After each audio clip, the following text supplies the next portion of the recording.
Alors dans l'exercice numéro 3, je voulais vérifier que vous savez bien multiplier ou diviser des fractions en utilisant des techniques de calcul qui sont efficaces. Voilà, c'est-à-dire, on dit qu'une calcul de technique, elle est efficace quand on s'en sort sans calculatrice et d'une manière assez rapide, sans être obligé de faire des multiplications trop compliquées qui nous prennent trop de temps. Voilà ce que ça donne sur la première question. Donc il fallait calculer le produit de 6/25e multiplié par 35 neuvièmes. Ok. Alors, on peut toujours calculer 6 fois 35 et 25 fois 9. Voilà, sauf que ça vous prend un peu de temps, hein, sans calculatrice. 6 fois 35, ça fait 210. Alors, il y en a beaucoup qui l'ont tenté. Alors, j'ai eu des 220, j'ai eu des 230, j'ai eu des 240, j'ai eu des 24. Enfin, j'ai eu un peu plein de réponses possibles pour 6 fois 35. Pareil, hein, 25 fois 9, ça fait 215. Il y en a, et voilà, j'ai eu plein de choses.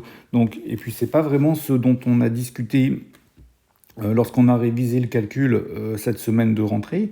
Donc, déjà, première remarque, c'est absolument inutile de mettre ces deux fractions au même dénominateur. Alors, la mise au même dénominateur, c'est obligatoire quand on a des additions ou des soustractions. Par contre, quand on a des multiplications, les mettre au même dénominateur, c'est de la perte de temps. Alors, on fait plutôt comme ça. 6, on va dire que c'est 2 fois 3. OK. 35, on va dire que c'est 5 fois 7. C'est-à-dire qu'on passe par des décompositions. D'accord. Et là, il n'y a rien de compliqué parce que 2 fois 3 égale 6 et 5 fois 7 égale 35. C'est les tables de multiplication avec lesquelles on vous a cassé les pieds au primaire. D'accord. C'est pas pour rien, hein, c'est vraiment pour les utiliser. Pareil, donc le 25, on va dire que c'est 5 fois 5. Et puis le 9, c'est 3 fois 3. Ok. Donc une fois qu'on a fait ça, on regarde ce qu'on a en commun au numérateur et au dénominateur. Alors des deux, il y en a en haut, mais il n'y en a pas en bas. Voilà, donc il ne va pas disparaître. Par contre, le 3, on en a un en haut qu'on peut rayer avec un qu'on raye en bas. Pareil pour le 5. Le 5 qui est en haut, je peux faire disparaître celui qui est en bas. Et donc il ne va pas me rester grand-chose en fait. Il me reste au numérateur, il reste 2 fois 7, donc ça fait 14. Et puis au dénominateur, il reste le 3 et le 5, donc 3 fois 5, 15. Et voilà, donc le produit de 6/25e par 35 neuvièmes, c'est 14 quinzièmes. Ça va très vite, d'accord. On n'est pas sorti des tables de multiplication, donc il n'y a aucune multiplication compliquée, on est dans les tables, ok, et donc il faut y penser. Alors la question 2, c'était presque la même chose, sauf que c'était un quotient cette fois-ci, et c'était pas un produit.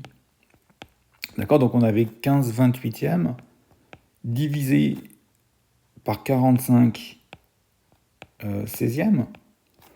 Ok, alors là, on a une règle qui nous dit que diviser par une fraction, ça revient à multiplier par son inverse. Ce qui veut dire que pour diviser par 45 16e, on va plutôt multiplier par l'inverse de 45 16e, qui est 16 45e. Ok, donc la fraction 15/28e, on n'y touche pas. La division, on la transforme en multiplication. Et au lieu de prendre 45 16e, on va prendre son inverse, c'est-à-dire 16 45e. Et puis après, on applique la même technique que dans l'exercice 1. 15, je le décompose en 3 fois 5. 16, je le décompose en 4 fois 4. D'accord, donc 4 fois 4, c'est 2 fois 2 fois 2 fois 2. On fait pareil en bas. Au dénominateur, donc 28, 4 fois 7. Donc mon 4, j'écris comme ça, 2 fois 2 fois 7. 45, c'est 9 fois 5. Donc 9, c'est 3 fois 3 fois 5. Puis après, je vais rayer tout ce que je peux rayer. Donc le 3 qui est là, je le fais disparaître avec le 3 qui est là. Le 5 avec le 5. 1, 2, 1, 2.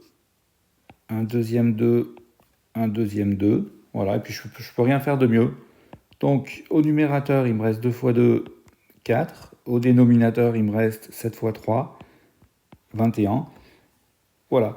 Alors ici, je me pose même pas la question de savoir si les fractions que j'ai au bout, elles sont irréductibles ou pas. Parce que si j'utilise des décompositions complètes de mes facteurs, c'est-à-dire si je décompose complètement mon 15, mon 16, mon 28 et mon 45, bah, et que je raye correctement tout ce que je peux rayer, eh ben, j'ai la garantie qu'à la fin, j'obtiens une fraction irréductible.